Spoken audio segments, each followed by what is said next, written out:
Yes.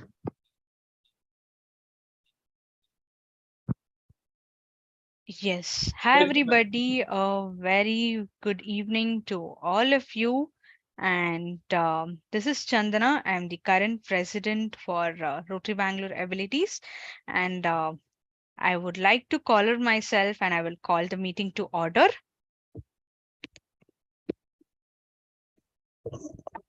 Yes, I call the meeting to order. And once again, a hearty welcome to all of you for this wonderful meeting. We are on this occasion of International Youth Day. A happy International Youth Day to all of you, and a warm welcome to you for joining us on this lovely Sunday evening. So, before I go ahead, I would like to request Rotarian Nagraj to please sing the invocation song. We'll invoke the blessings of the God. Over to you, Nagraj, Um, sir. am I audible? Yes. So, good evening, everybody. I will be singing a Ganesha song today to get the blessings of Lord Ganesha. Gajananam Bhutaganadisevitam Kapitta Balasarabhakshitam Umasutam Shokavinashakaranam Namami Vigneshwara पादपङ्कजम् Namami Vighneshwar पादपङ्कजम् Sharavu Mahaganapati ನಮಗೆ ನಿನ್ನದೇ ಸ್ತುತಿ ಅನುದಿನವೂ ಭಕ್ತರು ನಿನ್ನ ನಂಬಿರುವರು ಶರವು ಮಹಾಗಣಪತಿ ನಮಗೆ ನಿನ್ನದೇ ಸ್ತುತಿ ಅನುದಿನವೂ ಭಕ್ತರು ನಿನ್ನ ನಂಬಿರುವರು ಶರವು ಮಹಾಗಣಪತಿ ಗಜಮುಖದ ದೇವನೇ ನಿನಗೆ ವಂದನೆ ಭಕ್ತಿಯ ಸೇವೆಯಲ್ಲಿ ಆರಾಧನೆ ಕಷ್ಟ ಪರಿಹಾರಕ್ಕೆ ಮಾರ್ಗದರ್ಶಕ ಕಾಪಾಡು ಕರುಣಾಳು ವಿಘ್ನನಾಶಕ ಕಾಪಾಡು ಕರುಣಾಳು ವಿಘ್ನನಾಶಕ ಶರಣು ಮಹಾಗಣಪತಿ ನಮಗೆ ನಿನ್ನದೇ ಸ್ತುತಿ ಶರವು ಮಹಾಗಣಪತಿ ಶರವು ಶಿವಾಲಯದ ತೆಂಗು ದಿಕ್ಕಿನಲ್ಲಿ ದಿವ್ಯ ಮಹಾಗಣೇಶ ಅವತರಿಸಿದ ನಿಲ್ಲಿ ನಿತ್ಯವೂ ಎಡಬಿಡದೆ ನಾವು ಬಂದಿಸಿ ಸಕಲ ಇಷ್ಟಾರ್ಥವ ಪಾಲಿಸೋ ನೀ ಸಕಲ ಇಷ್ಟಾರ್ಥವ ಪರಿಪಾಲಿಸೋ ಶರವು ಮಹಾಗಣಪತಿ ನಮಗೆ ನಿನ್ನದೇ ಸ್ತುತಿ ಅನುದಿನವೂ ಭಕ್ತರು ನಿನ್ನ ನಂಬಿರುವರು ಶರವು ಮಹಾಗಣಪತಿ ಪುಣ್ಯ ಪ್ರಸಾದವೇ ಪಂಚ ಕಜ್ಜಾಯ ಮುಕ್ತಿಯನ್ನು ನೀಡುವ ಭಕ್ತ ಜನಪ್ರಿಯ ಸತ್ಯ ಧರ್ಮದಿ ತೋರೋ ನಿನ್ನ ಮಾಯೆಯ ಶಾಸ್ತ್ರಿ ತೋ ಪೂಜಿಸೋ ಸಿದ್ಧಿ ವಿನಾಯಕ ಶಾಸ್ತ್ರಿ ತೋ ಪೂಜಿತ ಸಿದ್ಧಿ ವಿನಾಯಕ ಶರವು ಮಹಾಗಣಪತಿ ನಮಗೆ ನಿನ್ನದೇ ಸ್ತುತಿ ಅನುದಿನವೂ ಭಕ್ತರು ನಿನ್ನ ನಂಬಿರುವರು ಶರವು ಮಹಾಗಣಪತಿ thank you Thank you so much, Nagraj sir, for invoking the blessings of Lord Ganesha. And again, it is back to me, and I will be presenting the welcome address. So, again, once again, good evening to all of you. Firstly, I would like to take this opportunity to welcome our young, dynamic speakers of the day, Advocate Abhishek Kumar, Anjali Vyas, and Kavya Mukija. A hearty welcome to all three of you for the speaker session on International Youth Day. And thank you so much for joining us on this wonderful evening. Next, I would like to heartily welcome all our Rotarians, Rotarians of Rotary Bangalore Abilities, as well as Rotarians who have joined us for this evening. Thank you so much and hearty welcome to all of you for joining us today. I would also extend a hearty welcome to each one of you who have joined us from various other groups, and it's really so wonderful to have you all on this for this event on this evening. Thank you so much, everyone, and a hearty welcome to each one of you once again for this International Youth Day celebration. So, before we actually begin with the main agenda, we all have gathered here for International Youth Day, and we have our dynamic young speakers who have achieved a lot in their respective fields. And also, we have a wonderful topic today, empowering tomorrow. So, definitely, we all will learn a lot today. And although this program was planned at a very short notice, it's so wonderful to see all of you on this evening.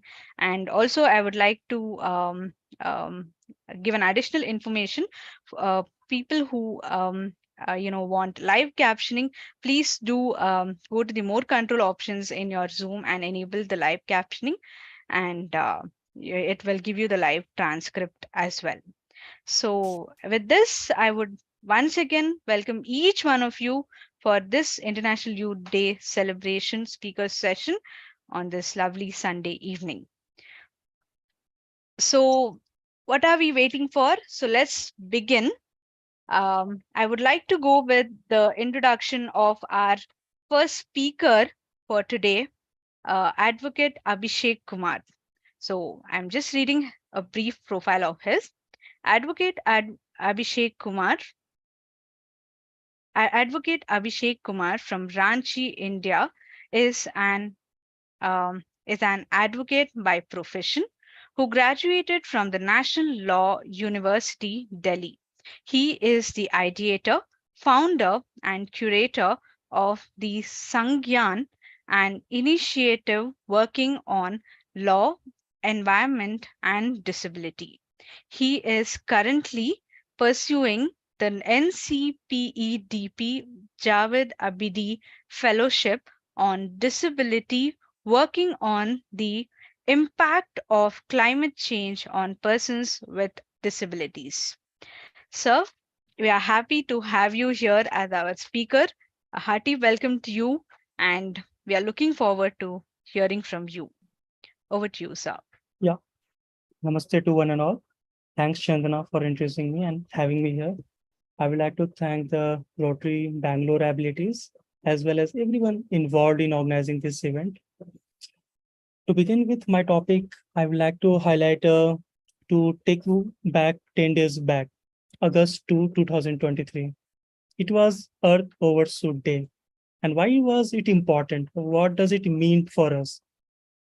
August 2 was the day when the humanity have exhausted all the natural resources that the earth can generate in an year. So within 7 to 8 months, we have exhausted all the natural resources or the green resources that the earth can generate in an year. So you can understand the planetary crisis we are living in.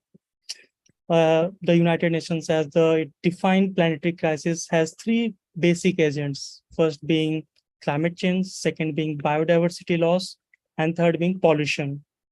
Today, I will be talking about the intersectionality of climate change with reference to persons with disabilities and specific to youth with disabilities.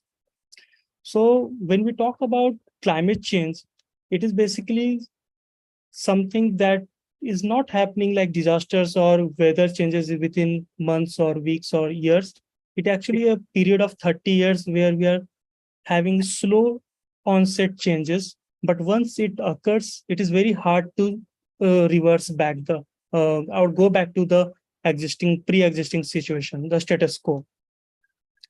And the agents, the climate change is a human-induced agent which affects not just our physical health or our mental health, but it acts as a threat multiplier and affects all aspects of life. For example, it affects our migration and displacement patterns. It affects our disability adjusted life years, the quality of life we live in, the cost of living that we have. It affects our employment and livelihood, and so on. And with respect to person with disabilities or women or especially children with disabilities, it acts as a threat multiplier, not just like for anybody else. For if I give an example of air pollution in Delhi, air pollution is affecting everyone in Delhi, but it's not having the same impact. As George Orwell said, all every animal is equal, but some are more equal than the others. Similarly, climate change impacts everybody, but impacts some people more than the others. And the one of the most vulnerable communities who are impacted by climate change are persons with disabilities, because they have lower ability to deal with the climate change impacts. Secondly, they have a higher sensitivity. So, for example, if we have a heat wave of 40 degrees Celsius, a person with MS, for example, will feel more impact, or it's uh, triggers more for them than compared to other people without MS. Similarly, it also leads to the capability approach, where person with disabilities or pregnant women or old adults or the children's, even including the youth, they have the lower ability, because they are not, most often they are not socially economically empowered to make decisions for them. They are often, not the breadwinners in that socioeconomic concept, and so they are mostly dependent upon the others, or even at times even the state or the government, to have their capacity building and to fight the impacts of climate change. Now, to go with the theme of this year was for the International Youth Day, that was marked on 12th August every year, was green jobs or the green skills, and how to build a sustainable and resource efficient world. So in that context, I would like to firstly remind that MOEF how is running a life campaign, that is a lifestyle for environment, in which it says that we can, bring small changes, like, when going out, using our own, carrying out our own water bottles, or when going for the market, having our own jholas to get the goods from marketplaces. So why does a small things those are matter? Because when we are fighting or trying to incorporate the green skills, which I will explain what the green skills concept basically means, it should not be just personal, but it has to be both personal as professional in our skill sets. So to begin with, regarding what green skills means. So green skills basically means it's about an attitude, a value, a knowledge system which has a pro-planet people approach, wherein we are not just having this trusteeship principle. We are using as much as required, and not just being getting fall into the trap of consumerism and for using resources inefficiently. So in this context, just a couple of months back, World Economic Forum, published a report called Future of Jobs report. And it suggests that in the next coming decade, the three major sectors that will create the most number of jobs, almost 50% of the jobs for the world, will be first, the economic trends, secondly, the technological innovations, and third will be the climate and environment change management aspects. And within that, it quotes the examples of data science, biotechnology, climate change management, environmental management, and so on, which will be the biggest, the agents of, or the drivers of the job in the next century, both in the north as well as global south. And when it talks about the future of the job, is the highlighting point of the World Economic Forum report was that the companies or even the government will most likely go for the women's in their job. They will prioritize under their DEI, the diversity, inclusion, and diversity, equity, and inclusion program. So the most 80% of the companies will prefer women's.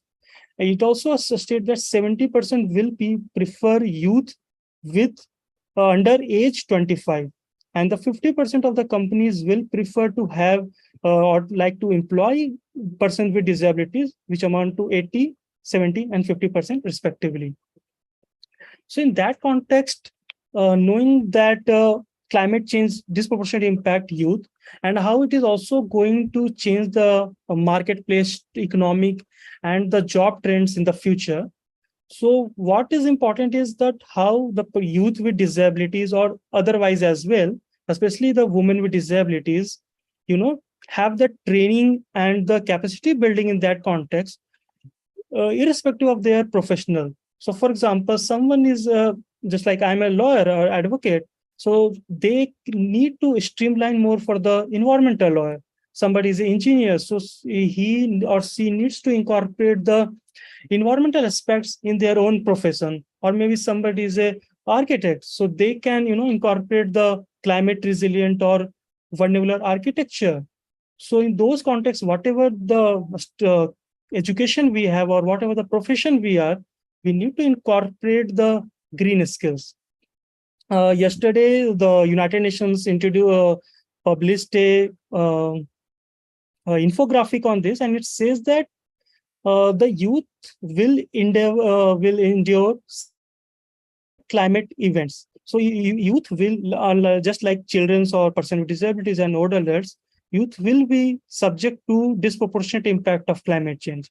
Secondly, it also states that how youth will experience significant changes in economic opportunities, because with the advent of generative AI like ChatGPT, Google Bard, and so on, many of the lower value chain jobs will go away. Many of the jobs that earlier, like for example, tabulation, the calculations, a simple entry level job, those will be gone.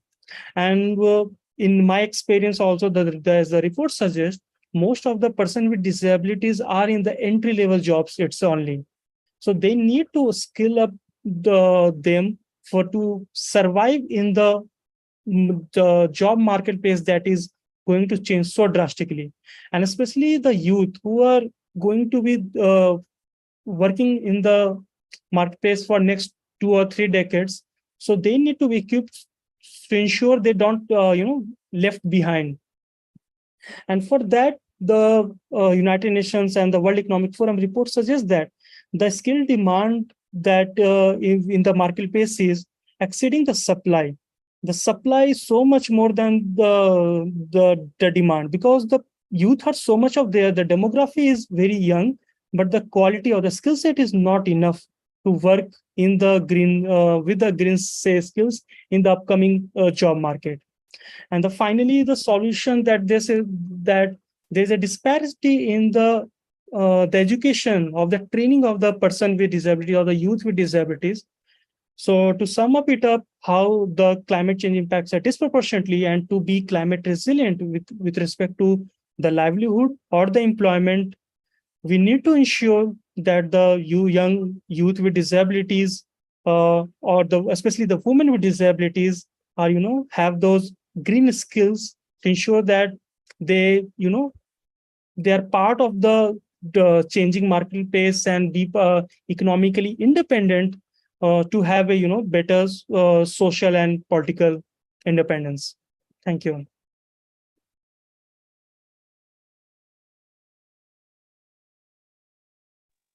Chandana, we can't hear you. Wow. Yeah, sorry, I was talking on mute. Thank you so much, Abhishek sir, for highlighting about the green skills and about jobs for women, persons with disability, and also especially women with disability. So definitely, it is really important about also about sustainable climate change, how it will impact. So that is really thank you so much for highlighting and enlightening us about these things. So we will have a common Q&A for all the speakers at after all the speakers talk. So I will just move on to our second speaker for today. It is so we are so happy to have Anjali ma'am back. It's her second time she's coming as a speaker for our event. Thank you so much, Anjali ma'am, for coming. So to just give a brief intro about her. So Anjali Vyas is a chemical engineer by qualification, and also an English language trainer by profession. Anjali Vyas is also a disability research fellow at NCPEDP. She is a person with an invisible disability, multiple sclerosis, MS, and has been advocating for the rights of the people with MS since 2018. She is the Joint Secretary of MS Society of India, Pune. She was also awarded the per, um, title of India MS Person by India MS Person 2021 by MS Society of India, and was also chosen as the ambassador for MS by by the government of Goa at Purple Fest 2023. She she endeavors to empower persons with invisible disabilities in all the areas, especially employment, to ensure that no one is left behind. Thank you so much, Anjali ma'am. A warm welcome to you once again, and looking forward to hearing from you. Over to you. Thank you, Chandana. I wish my bio was shorter because now I feel already burdened to speak about this. Thank you so much. And again, please do not call me ma'am. We all are one and equal. Uh, I think whatever I wanted to really kind of touch base upon in my talk here on the occasion of International Youth Day has very beautifully been described by Abhishek already. So I'll try and keep it as crisp and again meaningful as possible. All of us, go when we talk about the youth, we have a definitive definition in our mind that okay, this is the very category of people who are young people. These are the change makers. India has the highest demographic dividend in the world. We are a growing economy, progressive country, and stuff like that. Of course, all of us in our own way are trying and contributing to the new India. But then whatever we do, every action that we do, whether it is for our own good or for that matter for greater good for the society, do we really kind of think and question ourselves whether our choices or whatever decisions we are making is going to have a positive impact or any sort of an impact on climate, and whatever we are doing, anything that is around us. I just have one question to ask to everybody here in the audience. Whenever any person, any employer is hiring a person, what is the very ideal quality that an employer looks into that particular eligible candidate? What makes a candidate really eligible and fit to work? We always look for qualities in a person who is who's resilient, right? Who can handle crisis, right? Who can solve issues, has great solutions to manage and cope with the challenges at the workplace, isn't it? Everybody, I mean, all of us can also kind of laugh in our own head and say that, yeah, it is that. We always describe our strengths and weaknesses. But then we cannot deny the fact that in whatever we do or whatever choices that are being taken and whatever expectations are basically uh, made from us as candidates, even when we are applying for a job, they need to be something that that basically is helping develop that particular organization. When we are looking such qualities in one person so that the organization can prosper, why don't we think about such factors and elements when we're talking about climate at large? Abhishek already explained what green skills are. Green skills basically are knowledge, abilities, values, and attitudes which are required to live in, develop, and have a support to sustain the environment or to build that support for a sustainable environment around us. I will only talk from my experience of an English language trainer, and also from the very fact that I come from a place which is not as developed. I won't call it a village, but yes, it's not so developed. And I think that has been an advantage for me to kind of really connect with the nature, climate, and understand the choices, the risks that I need to take and make those decisions which might have a positive impact. I mean, when Abhishek was explaining and suggesting certain examples as how can we contribute in making our climate or maybe improving the conditions around us is as simple as carrying our own water bottles, or switching on the electricity when not required. We have been studying this since class 2, right?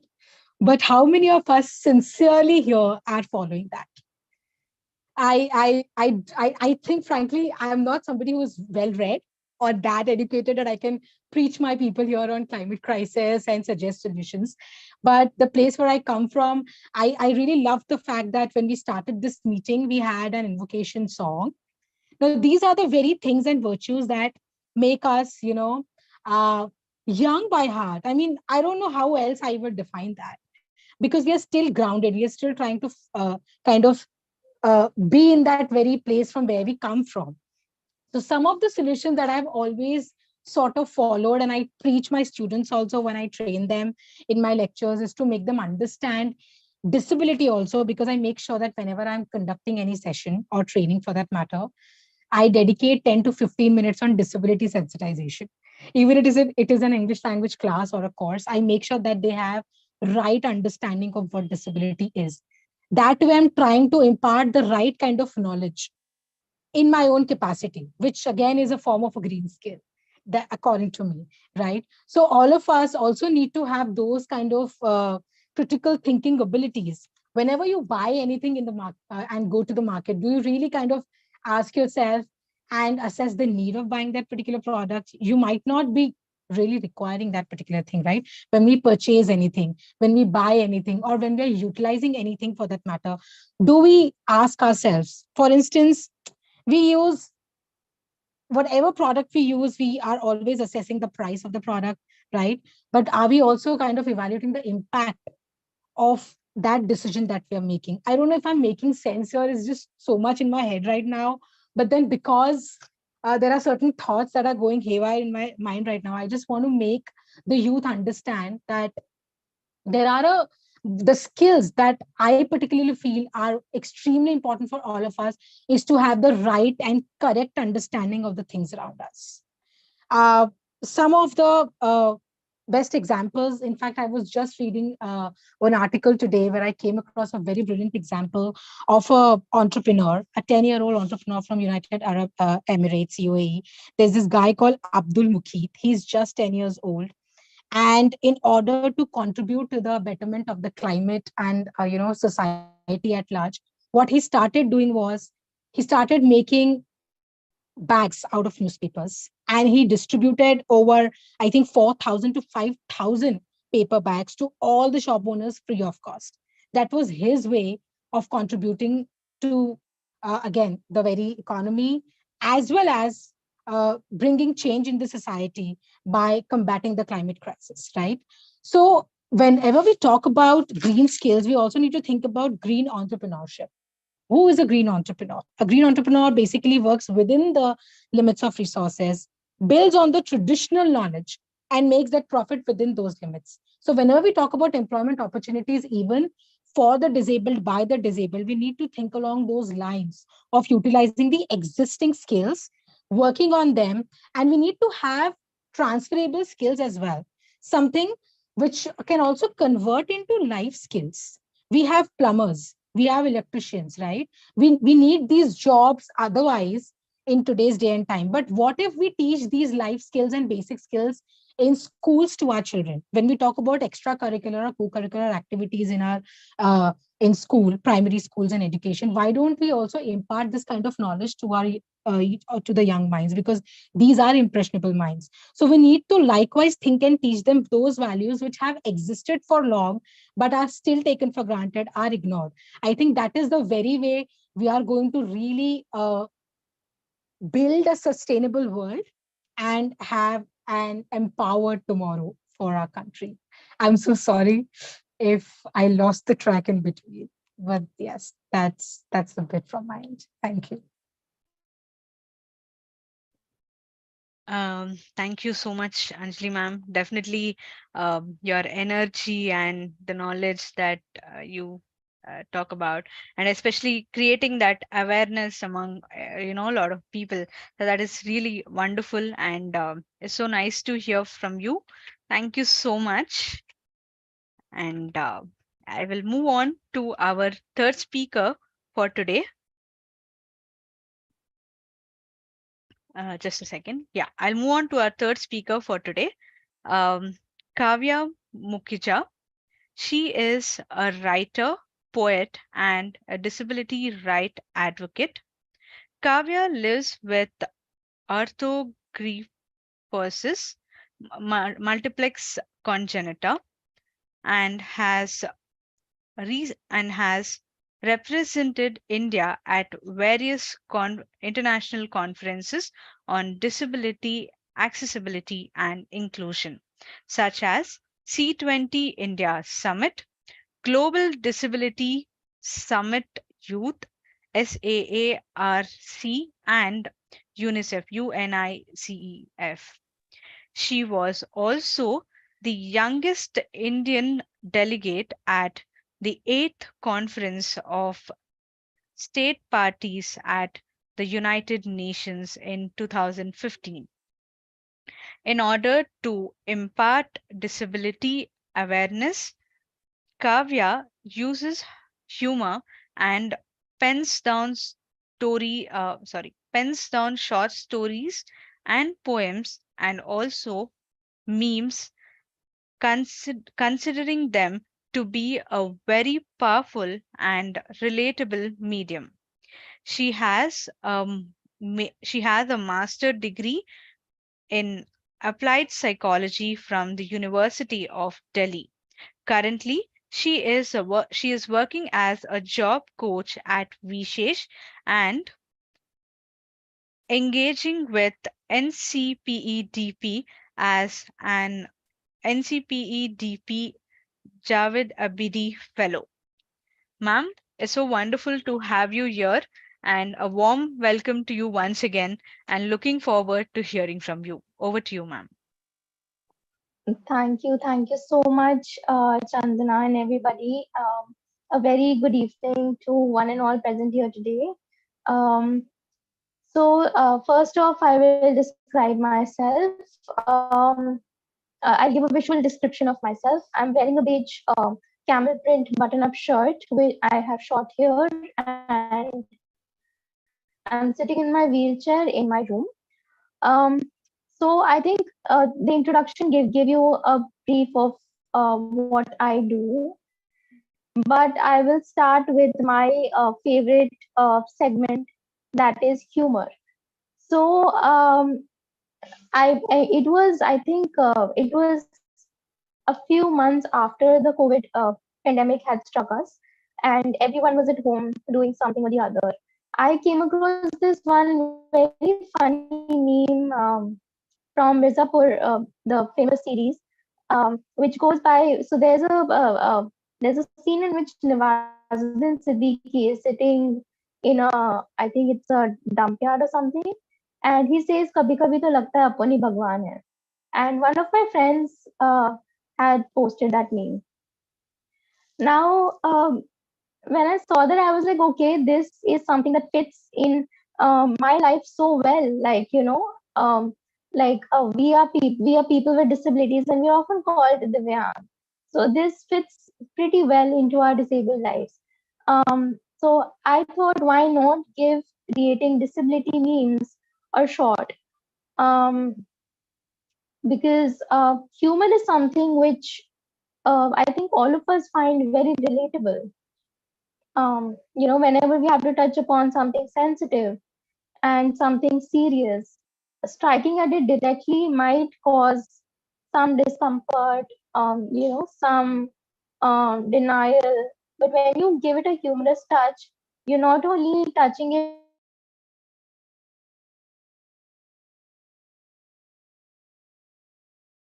in a very sensitive way, but you're also making sure, the point that you're trying to make, and that is understood very well, and also the person you're trying to address does not take that very personally.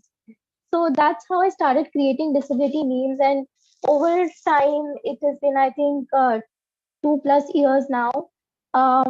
And over time, I got feedback like, it was, people found it very, very relatable, very, something that said that, okay, they're not alone in this. And I've also tried to make them accessible to people with visual disabilities by adding meme descriptions in the descriptions. So I would really love if you guys could, check them out, and I am sure you would love them, because memes in general on the internet or on social media are not accessible. So I hope you enjoy that. Um, Another reason I included disability in memes was that to ensure that inclusion is there, because disability has to be in everything and anything that we do. So why just restrict it to advocacy and serious issues? So similarly, I also started writing short stories on disability to because growing up,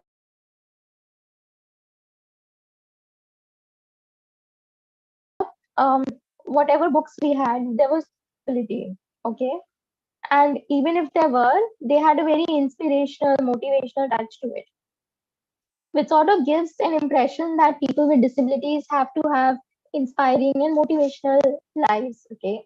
They just can't be about themselves, they just can't go about their regular lives, they have to do something extraordinary and something worth spreading the word around. So with that in thought, I also started writing short stories which had characters with disability, but their disability just was. It was not glorified. It was not sensationalized. It was not glamorized. It was just a part of the story for reference. Um, so that is what I do for which can say that it is my hobby plus passion. But I'm also a person with AMC, and Chandana, I really appreciate your effort to pronounce that tongue twistery name, because it took me good years to get that right. So thank you for making that attempt. So I'll tell you what AMC actually is, and I think this is the first time I am sort of uh, sensitizing people around it. So AMC, as the word stands, arthrogryposis multiplex congenita. It basically means that the muscles or the joints in my body, they are curved and have joint contractures. Now, what are joint contractures? It basically means that the joints in my body have limited mobility and they do not function like they should. So that leads to muscle low tone in muscles, lack of strength, and I use a wheelchair to move around because my mobility is greatly impaired. Now, AMC is one of those rare conditions that affects 1 in every 3,000 people globally. And this is the US estimate,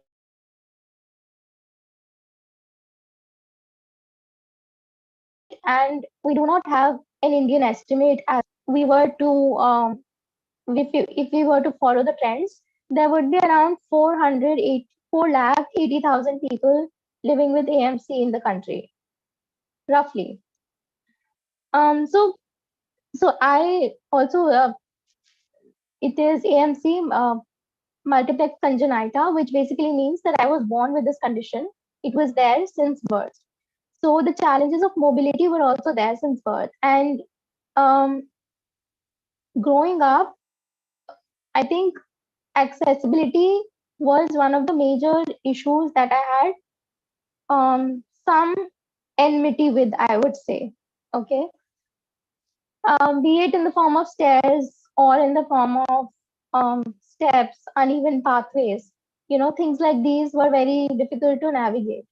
In school, my classroom would be on the first floor, and my parents had to carry me every day up and down, even more than 3 or 4 times, to make sure that I got the education and my experiences of learning were not majorly marked by my disability. Now, so I mean, having experienced inaccessibility at every step, no pun intended, I took up what do you say? I took up to advocate for accessibility, be it through my fellowship or through being a personal advocate, being a self advocate for disability. And it has been almost 2 years now that I have been advocating as an NCPDB Javed Abidi Fellow on accessibility in public spaces and in tourism in Jaipur. Now, my experiences in Jaipur have been very funny. So once my mother was at a restaurant, and the restaurant was still under construction. She went there because she also hails from India. She also works in the disability sector. So she went there and spoke to the manager. She told them that there should be a ramp for people with disabilities to come here and enjoy with their family, right? In a very funny instance, the reply she got back was that why would people with disabilities come here? This is not a hospital. So this was the general understanding of people with disabilities. And I would tell you that it is a catch-22 situation.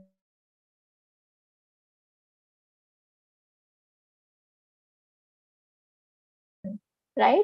People with disabilities do not travel accessibility. And because they do not move out of the houses, the inaccessibility continues to be there. Right? So it is both a cause and an effect of living as a person with a disability.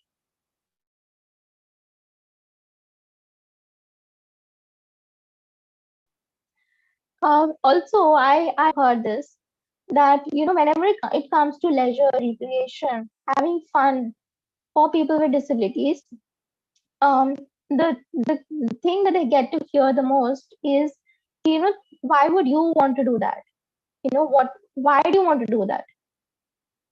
Okay, there's just a general question of why do you want to engage in this activity? Because these are considered as faltu or not for good basically. But several researches have shown, and I'm sure all of us must agree with that as well, that going out, talking to people, engaging in leisure has significantly reduced stress, anxiety, and depressive symptoms among people, right? But for people with disabilities, there's always a question mark. Why do you want to do this, right? So my research as an NCPTV Javed Abidi Fellow talks about the importance of leisure for people with disabilities and the importance of accessibility in tourism, right?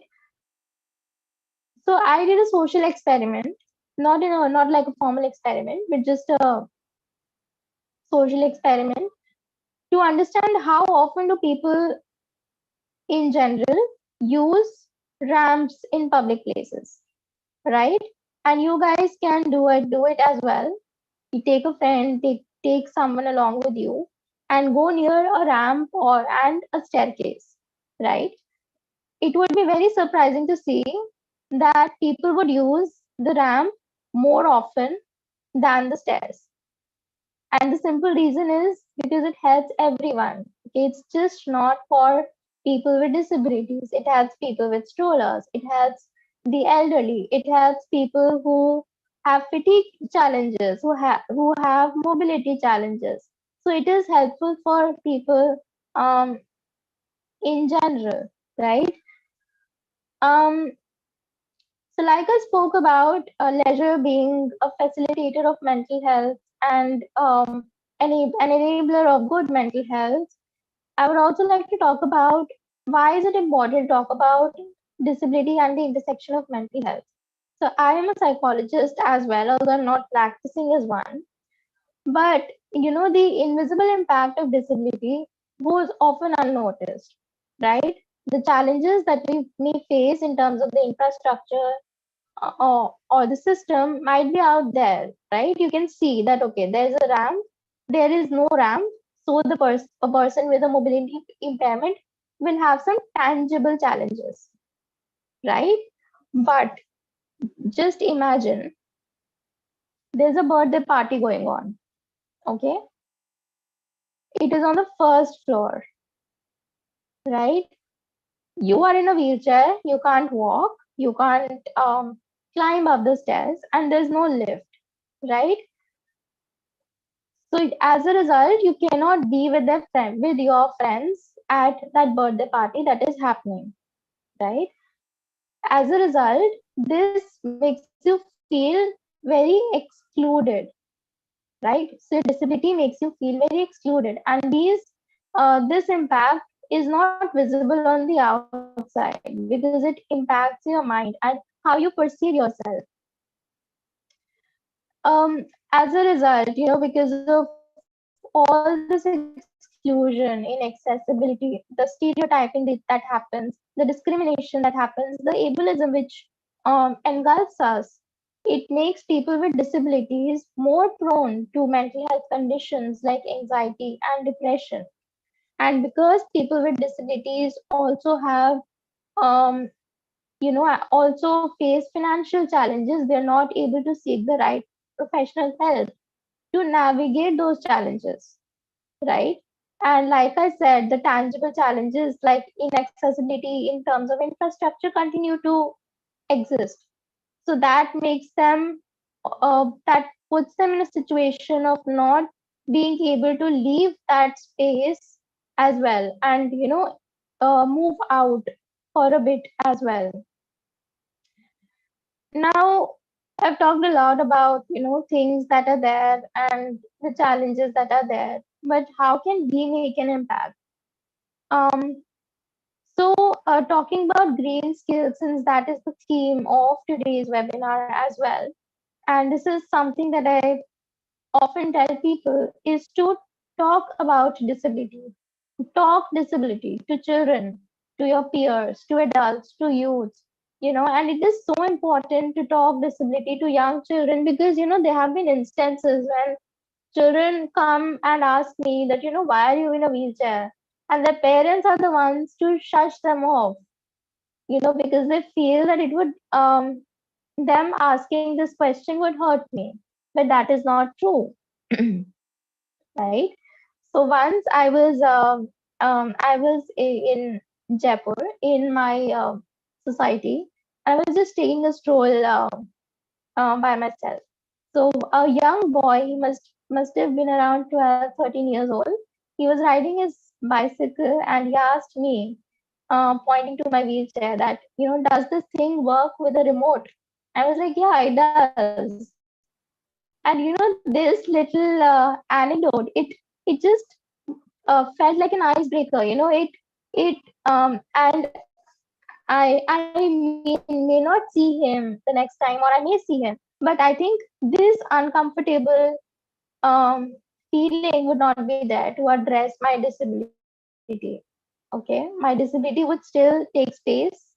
It would still be there, but it would not make at least him not uncomfortable, right? So firstly, it is so important to talk disability to people, to share your experiences, to make people understand your experiences, right?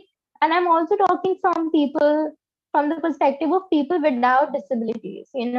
Oftentimes we get defended, like it used to happen with me, that I would get defended when a non-disabled person would not understand my situation.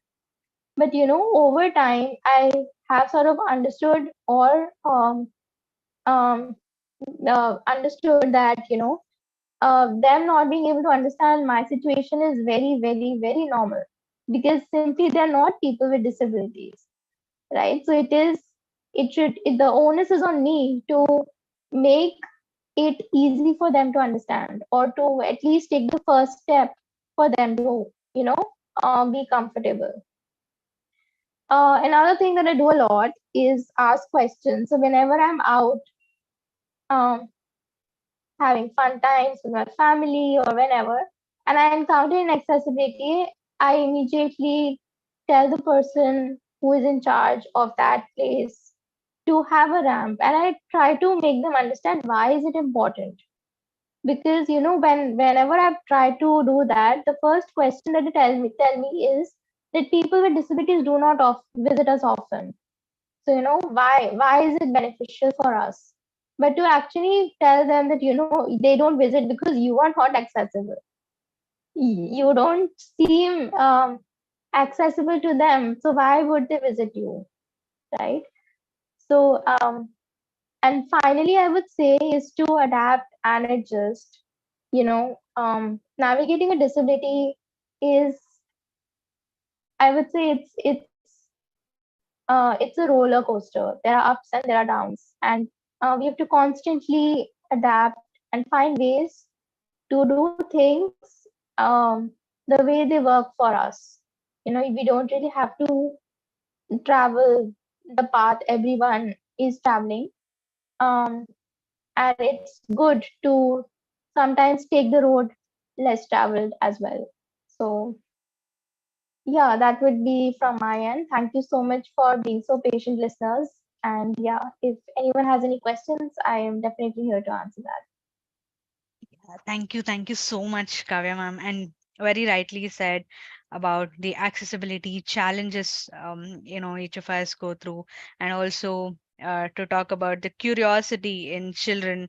How much actually the awareness should start from the giving to the children as well, so that they feel more comfortable, and they feel more aware about their people around them, and how not sometimes even children feel scared to talk to a person with disability. Maybe a small awareness will help them to support their friends, their classmates too.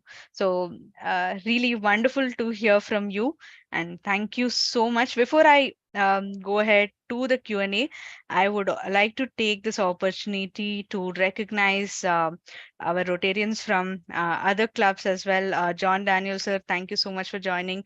And from Rotary Bangalore Elite, we have Manjunath, sir. Thank you so much for joining. And also, thank you so much for other Rotarians from various other clubs. Thank you so much. And I would like to request Raghavendra, sir, to unmute everyone, so that give the permission to unmute everyone, so that if anybody have any questions, they can ask to our young dynamic speakers for today, Advocate Abhishek Kumar, Anjali, and Kavya. Raghavendra sir, have you enabled everyone to unmute?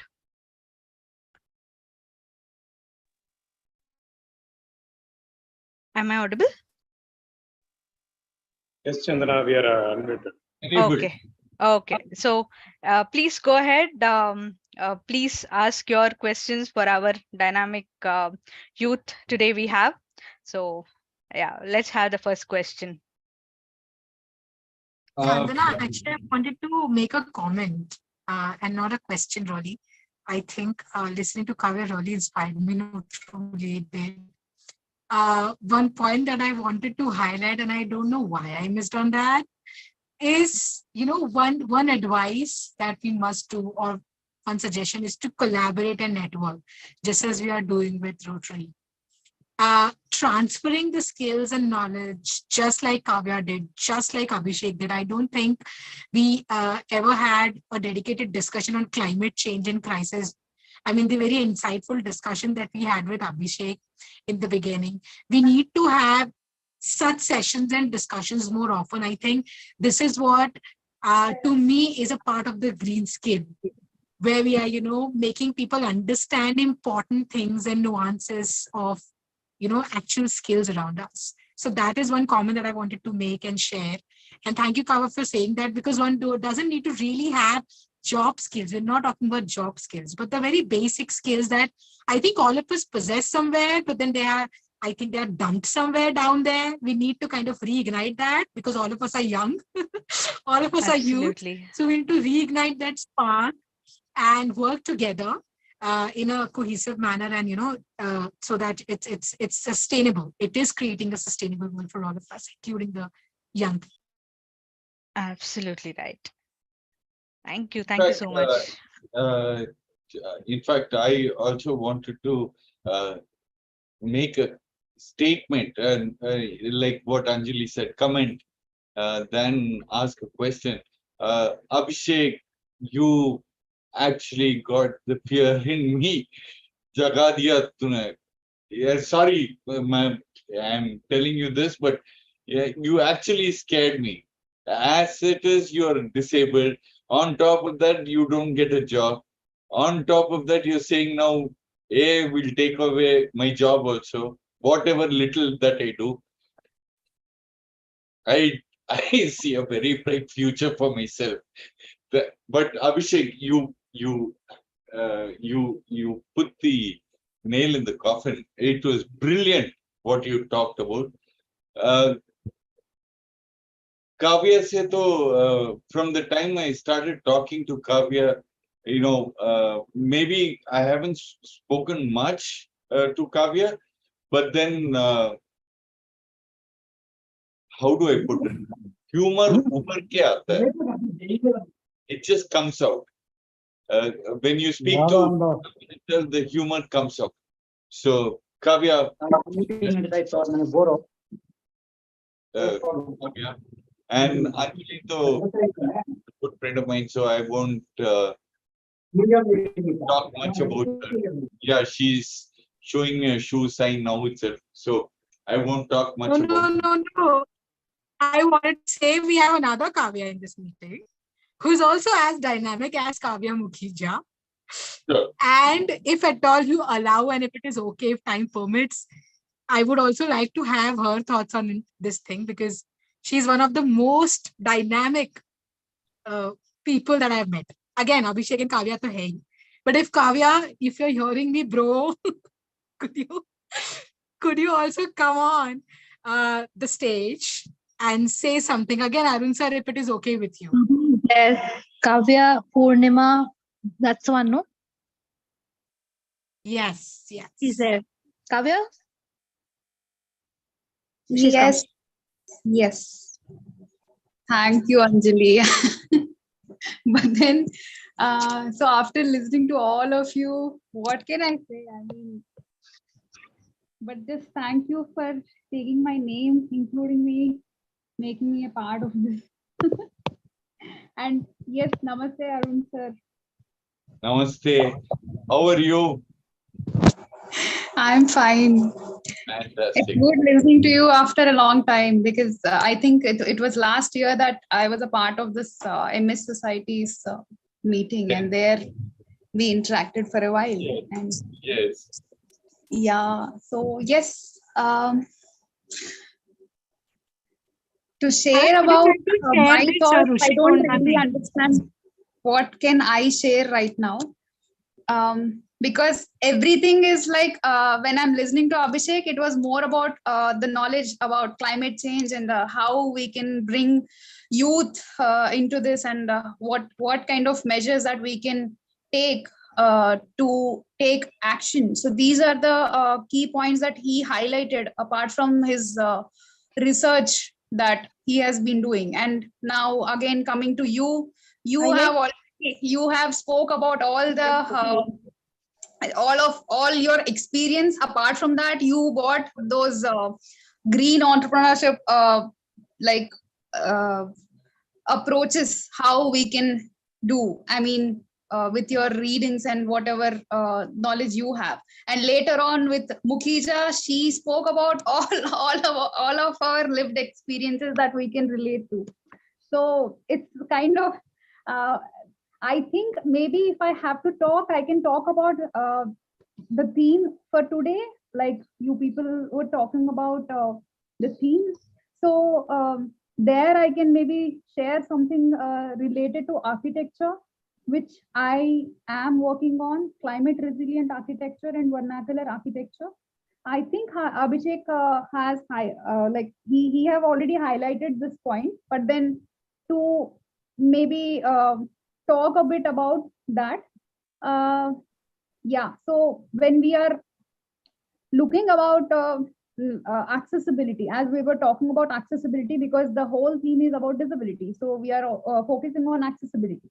So when we are really focusing on accessibility, most times you don't really see the combination of climate resilient accessible infrastructure, because earlier the techniques which were used. So simply if I put in words, so vernacular architecture is nothing but your old generation construction methodology that used to be practiced in our regions. Why it was sustainable then? Because all the materials that they used to like incorporate during the design, during the construction, were locally available materials, and the techniques which they used to use were local.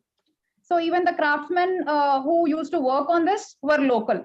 So with the particular region's climate, the weather conditions, when you will get the rain, what is the amount of rainfall, how is the hot, I mean the area effect during the summers. So these even during the winters. So these are the separate set of design elements that are to be that were practiced then. But if you see now, it is everywhere concrete jungle. Everywhere you just see the block. Everywhere it's just a reflection of like copy paste of everything. So this evolution happened throughout the years. If I have to talk about the history, it's too much in depth. But then, just to highlight this point, that so those methodologies, when this was practiced then, like back during those times, accessibility was not a part of climate resilient architecture, like vernacular architecture. Although we had joint families in our family, we used to live in a joint family with all the elderly people, children, various kinds of abilities or limitations, whatever you call. So everyone were a part of one family, and everyone used to stay in one house, one single house. So we had diversity in Indian families back then, and obviously when you see that man like in that terms, so we were already in that like we were already practicing the universality of the design of houses. So as in we used to customize our houses according to our needs and the family who were their needs. So in a way, if we see, it was universally designed only. But then again, when we add the technical aspect, like we are talking about accessibility with ramps or accessibility with the tactile paths that we like depend on. So all of these elements which are there, they are new. They are newly introduced to us. But then when you now think about taking action for future, we are already going through like crisis period with the climate change. So whatever I preach, or like we need to preach forward, is that we build forward better with climate resilient and accessible infrastructure. It shouldn't be just climate resilient or just accessible infrastructure, but in both ways. As Abhishek has already highlighted the vulnerability aspect of the impact. So this is what I wanted to add on. Yeah, I took a lot of time, but then yes, this is what I wanted to share. Thank you so much, Kavya. Kavya. Can I see something here, Pooja? Can everybody sit on Yeah. their cameras for a group picture? Yeah, that we will do, Pooja, just 5 minutes, okay? We'll just ask if anybody has any questions. After that, we'll do the picture and then we'll go with the vote of thanks. Is that okay? Yeah, perfect. Yeah. Thank you. So, Can I just yeah, add one point? Yes, Abhishek. yeah, please, Yeah. please. Yeah. So we already know the concept of ableism. I'm supposing that we all know or even face or lived experience of ableism. So there's a concept called eco-ableism, when we are planning for sustainable development and the person with disabilities are not incorporated. For example, we have a sustainable building which is energy efficient, but they don't have ramp. And during a fire or earthquake or cyclone situation, it is said, take care of yourself first and don't use a lift. But the person with disability who's using, let's say, a wheelchair or who is have visual impairment, how the hell that they will have a emergency plan, how they will rescue or get away from that disaster or the climate change induced disaster spot. So in that context, we are talking about green skills. If the person with disabilities are not part of the green skills, they will have to face the eco-ableism in their day-to-day life, be it the transportation. So the Ministry of Transportation has funding a lot on, for example, green buses, which has hydrogen or EV buses.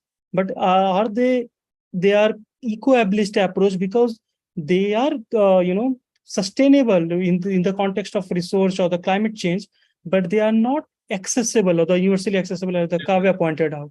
So in that context, if the person with disabilities are not focusing on eco-ableism by training and capacity building green skills, we're actually kind of leaving behind.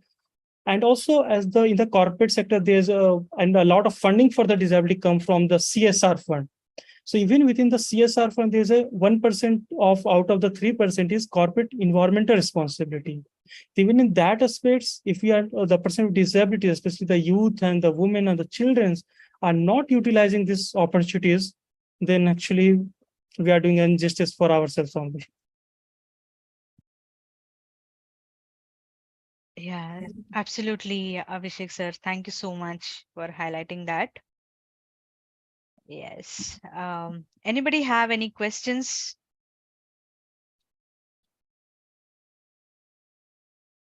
Am I audible? Yes, you are. Okay. Because everybody went silent, so I was not sure. I have a question. So this is for Kavya.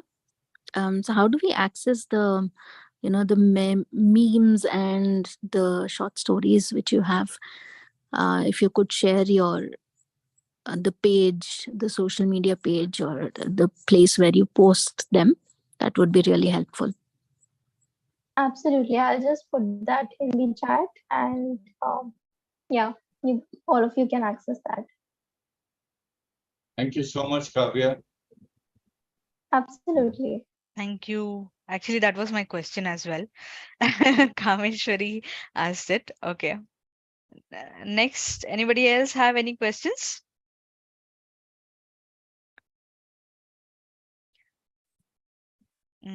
Okay, I will take the silence as no. So if everybody can switch on their cameras, we will take one group picture.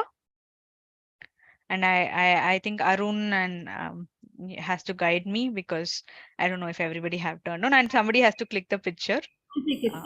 Yeah. Just doing that. Yeah. Somebody's voice is echoing. Welcome.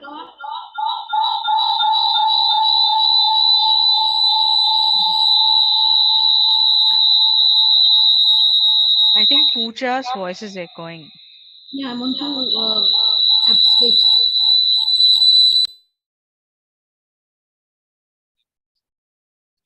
Pooja, can you just unmute, because I muted you because your voice was echoing a lot. If everybody have turned on their cameras, we can take a picture. Say cheese.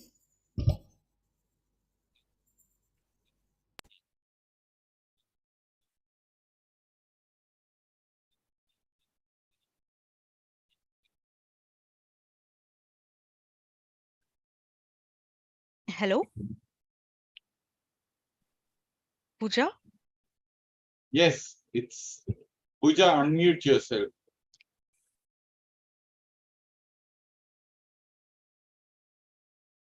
Or you can let us know once the picture is taken too. One more, please. Yeah.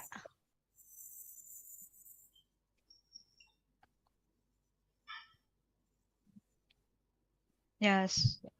So let's all smile for the picture, and Pooja, let me know once it is done.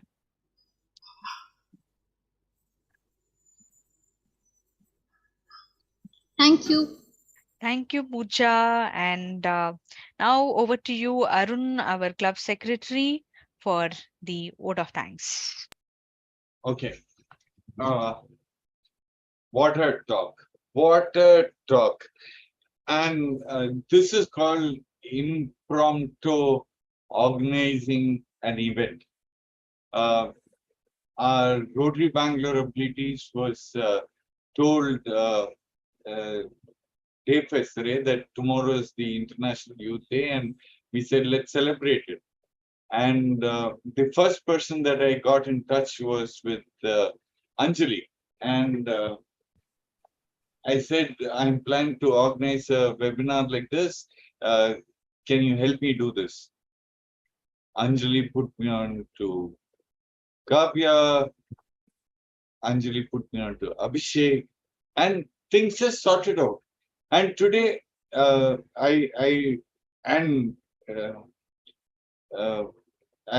should say it was so awesome talking to you, Kavya, Purnima. It was so awesome listening to you too. And I must thank each and every Rotarian who is here, especially Rotarian Manjunath, who has been here for from the very beginning itself. And I'm not Roberta. If I'm pronouncing your name right, Roberta. Thank you so much. Thank you so much for joining us in this webinar. And probably we will keep in touch with everybody to to take this initiative forward. And like what Anjali said, we should have one event by Abhishek exclusively, which talks about the green green model that we are talking about. And we should know more about that. Believe me, it gave me a scare when I realized that maybe our future is in danger. So I want to thank each and everyone who participated today. And thank you, Chandana. Thank you, Kameshwari. Thank you, Pooja, for helping us organize this. Thank you, Anjali. Anjali, I need to thank you a lot. Thank you so much for helping us out. It's always my pleasure, and it's a pleasure to see everybody, all the beautiful faces. This is the power of youth, when you said that within a day's time. See, do you sense the energy now? So when all of us are Absolutely. together, we win together. And this is how we are going to also fight the climate crisis. And moving towards a sustainable world. Hashtag Absolutely. International Youth Day. So Anjali, she is my go-to person. So anything is there, I go to Anjali and say, Anjali, please help me do this. And the other person who I go to is Pooja. Pooja, please help me freeze this. And it's done, taken care of. Chandana, as usual, is so fantastic. So But thank you, Arun sir. Thank you, Chandana. Really, thank you so much for We have to say moderating thank all of you. it. You were so patient, yeah. So patient. I need to learn those skills. That is one of my green skills now to work on. So I would like to end this by saying thank you to everybody. Thank you so much. Thank you so much, Arun and Pooja, too, for organizing this at a very short notice and for doing it so fantastic. Thank you so much, Pooja. And thank you so much, Arun. And thank you so much, Anjali. And thank you so much for each one of you who have been here. And I would like to adjourn the meeting. And I'm